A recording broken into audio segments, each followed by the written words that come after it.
Hey, Kat here from Kat's Divinely Designs. So as I was sitting here opening my jump rings, which I normally do, I just wanted to share some time-saving tips that I do that might help you as well. As I just said, I open all of my jump rings in a big batch, and you can do this whenever you have a few minutes, and you'd be surprised at how many jump rings you can open in a matter of 15 minutes, even doing it while you're watching TV.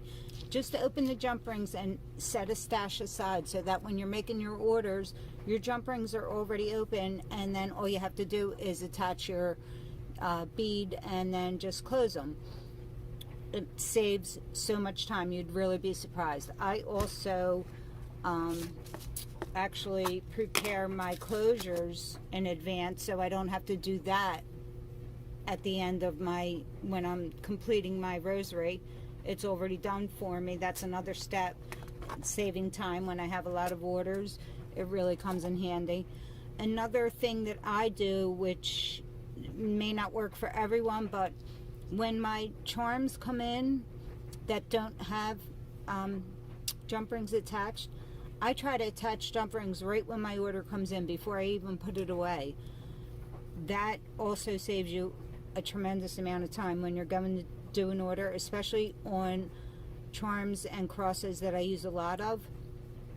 It saves you so much time when you're creating your design or making your orders. It sends them out quickly. Also, I do the same with my centerpieces that I use a lot of. I'll actually link them up before I even put them away. Now, I know some orders come in bulk batches where like you have 100 of them. You just can't do that many.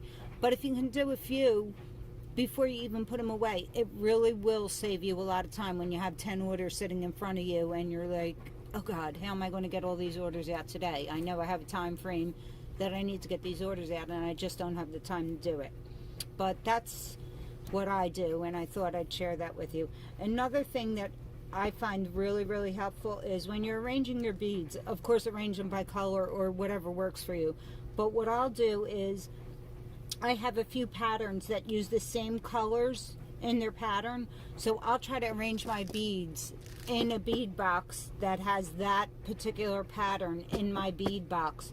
And I put it right at the top of my beads so I have easy access to them. Like orders that I know people order a lot of, I'll put the beads that are contained in that design in one box so that I don't have to pull 3 boxes or 4 boxes because they have 4 different bead colors in them. So that's another tip I always find helpful. And you know, the other thing that I do is when I go to print my orders, what I'll do is I will pack my printer like this. I will put my label sheet down, and then I'll put a blank piece of paper on top and continue that the whole way. A label, a blank sheet, a label, a blank sheet, and then put the whole thing into my printer page feeder.